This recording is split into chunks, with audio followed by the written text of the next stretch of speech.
بالله من الشيطان الرجيم بسم الله الرحمن الرحيم وذكر فإن الذكرى تنفع المؤمنين صدق الله مولانا العظيم শ্রীপুর উপজেলা তাফসীরুল কোরআন মাহফিল কর্তৃক আয়োজিত আজকে বিশ্ববরেণ্য ব্যক্তিত্ব আল্লামা নূর হোসেন কাসিমি রহমতুল্লাহি আলাইহির স্মরণে মুফতি আব্দুল্লাহ রহমতুল্লাহি আলাইহি এবং হযরত মাওলানা আবুল কাসেম রহমতুল্লাহি আলাইহি তিন হযরতের স্মরণে আজকে এই আয়োজনের সম্মানিত সভাপতি, অতিথিবৃন্দ, ওলামায়ে কেরাম, আগত মেহমান, মুসাফির, আমার প্রিয় তলবে আলিম ভাইরা, প্রথমেই ধন্যবাদ জানাই, মোবারকবাদ জানাই তাফসীরুল কোরআন কমিটিকে। তারা এরকম এক সুন্দর আয়োজন করেছে যে আয়োজনের বিশাল আকারে প্রয়োজন ছিল, কিন্তু বিশাল আকারে করতে না পেরেও আমরা যে এই আয়োজনটা পেয়েছি, এই জন্য আমরা তাফসীরুল কোরআন কমিটিকে আন্তরিকভাবে ধন্যবাদ, মোবারকবাদ জানাই। আল্লাহ তাআলা তাদেরকে দিন দিন তারাক্কি নসিব করেন। ওনাদের স্মরণে কথা বলা কেন? আল্লাহ তাআলা বলেছেন স্মরণ করিয়ে দিন, ওয়াযাক্কির, মনে করায় দিন, স্মরণ করায় দিন। নিশ্চয়ই এই স্মরণ করায় দেওয়াটা তানফাউল মুমিনিন, মুমিনদের উপকারে আসবে, মুমিনদের জন্য অনেক লাভ হবে। এই জন্য স্মরণ সভা করতে হয়। যারা বরেণ্য থাকে তাদের জিন্দেগি আলোচনা করতে হয়। আমি একেবারে সংক্ষেপ কথা বলছি, যেহেতু মঞ্চে শ্রীপুরের বাহিরে যাদেরকে বিশেষভাবে আমন্ত্রণ জানানো হয়েছে, যারা একান্তভাবেই বুজুর্গদের সান্নিধ্যে থেকে ওনাদেরকে পেয়েছেন, ওনাদের কাছ থেকে জিন্দেগি গঠন করেছেন, এরকম ব্যক্তিত্ব এখানে উপস্থিত রয়েছেন। বিশেষ করে আল্লামা নূর হোসেন কাসিমি সাহেবের একান্ত একমাত্র খলিফা, আমাদের গাজীপুর জেলার বেফাকুল মাদারিসুল আরাবিয়ার সম্মানিত সভাপতি, দারুল উলুম টঙ্গী চেরাগ আলী মাদ্রাসার মুহতারাম মুহতামিম হযরতুল আল্লাম আল্লামা মাসউদুল করিম সাহেব দামাত বারাকাতুহুমুল আলিয়া এখানে উপস্থিত রয়েছেন। উনি সারগর্ব, স্মরণীয়, উপকার হবে যাতে অনেক কথা বলবেন। আমি শুধু এতটুকু কথা বলবো, আল্লামা আবুল কাসেম রহমতুল্লাহি আলাইহি আমাদের শ্রীপুর বেফাকে হালকা সংকট দেখা দিয়েছে। আহ্বান করলেন মিটিং মাওলানা চৌরাস্তা মাদ্রাসা। এই মাদ্রাসা মিটিং হলো। আল্লামা আশিক মুস্তাফা সাহেব দামাত বারাকাতুহু বেফাকের সভাপতির দায়িত্ব দিলেন শ্রীপুর উপজেলার আল্লামা কাসেম, আবুল কাসেম রহমতুল্লাহি আলাইহি, ওনার উপর আমরা চলতেছি। সংকট দেখা দিল অর্থ সম্পাদকের। তখন আমার উপরে দায়িত্ব হলো সাধারণ সম্পাদকের। মিটিংয়ে বসে সকলের মতামত দিয়ে আল্লামা কাসেম রহমতুল্লাহি আলাইহি অর্থ সম্পর্কের দায়িত্ব আমার উপরে ন্যস্ত করলেন। সংকট দেখা দিল প্রধান পরীক্ষা নিয়ন্ত্রক শ্রীপুর উপজেলা, সেটারও সকলের মতামত নিয়ে আমার উপরে দায়িত্ব ন্যস্ত করলেন। আমি বুঝি নাই যে আমার উপরে এতগুলো জিম্মাদারি একসাথে কেন উনি দিলেন। আমি খুব রাগ করেছিলাম তখন, কিন্তু আজকে আমি বুঝি যখন আমার উপর বড় দায়িত্ব আসছে, তখন যারা অধীনস্থ থেকে কাজ করেন আমার সহকর্মীরা, এক একটা পদে তাদের জন্য কত কষ্ট হয়। আমি যদি ওই কাজগুলো না করতাম তাহলে আমার বুঝে আসতো না, আমার বুঝে আসছে। সর্বশেষ আমি মুফতি আব্দুল্লাহ সাহেব রহমতুল্লাহ এর কথা বলছি। যখন আমার অ্যাক্সিডেন্টে ঠ্যাং ভেঙে গেল, সময় শেষ হয়ে গিয়েছে, কমিটি নতুন করে গঠন করতে হবে। ওই অবস্থায় জান্নাতুল আতফালে বসে সকলকে ডেকে নিয়ে এই ভাঙ্গা ঠ্যাঙ্গের উপর জিম্মাদারি ফেলে দিলেন সভাপতির দায়িত্ব। আর আজকে যদি আমি যোগ্যতার কোনো কাজ করে থাকি আপনাদের সামনে, তাহলে আমি একটাই কথা বলবো, সেটা হলো অবদান আল্লামা আবুল কাসেম এবং আল্লামা মুফতি আব্দুল্লাহ রহমতুল্লাহ আলাইহি ওনাদের। আর যদি কোনো অযোগ্যতার কাজ আমি করে থাকি, সেটা সম্পূর্ণ দায়ভার আমার। ওনারা আমাকে গড়ে গেছে, গড়ার কারণে আমি আপনাদেরকে সাথে নিয়ে চলতে পারতেছি।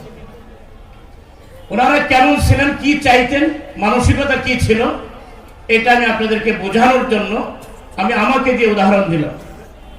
আরেকটা কথা বলবো আল্লামা নূর হোসেন কাসেমী রহমতুল্লাহ আলাইহির বিষয়ে।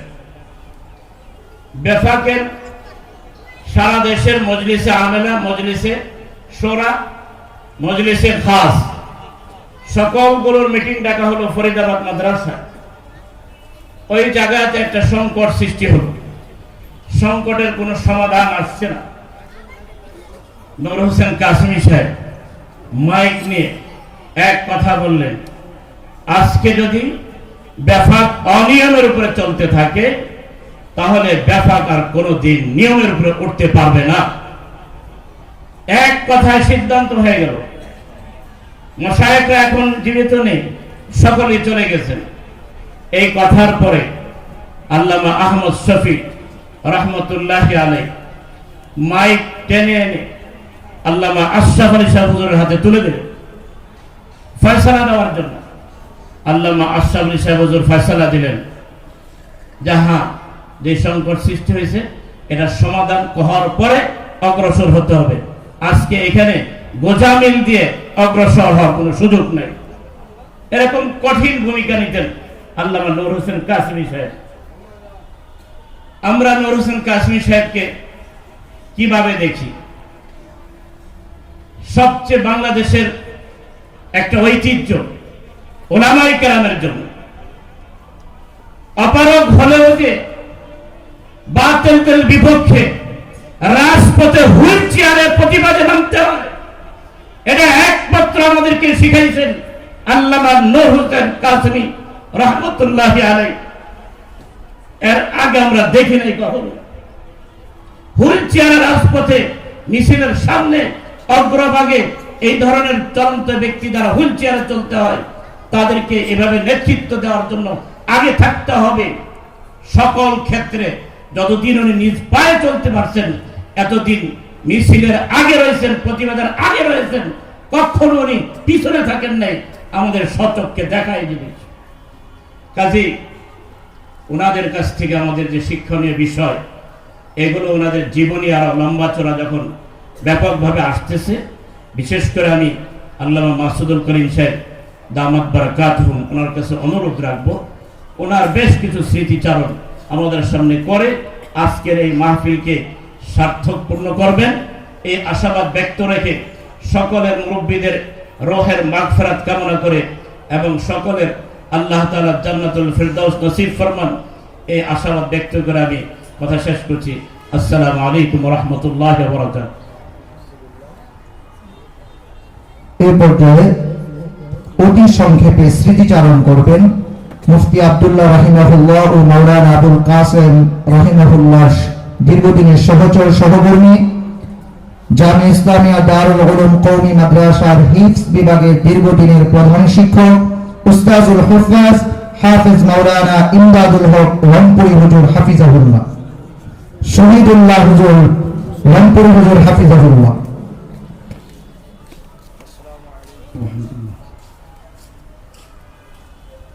উপস্থিত মঞ্চে উপবিষ্ট আছেন দূর থেকে আগত মেহমান, সামনে উপবিষ্ট বিভিন্ন মাদ্রাসার ছাত্র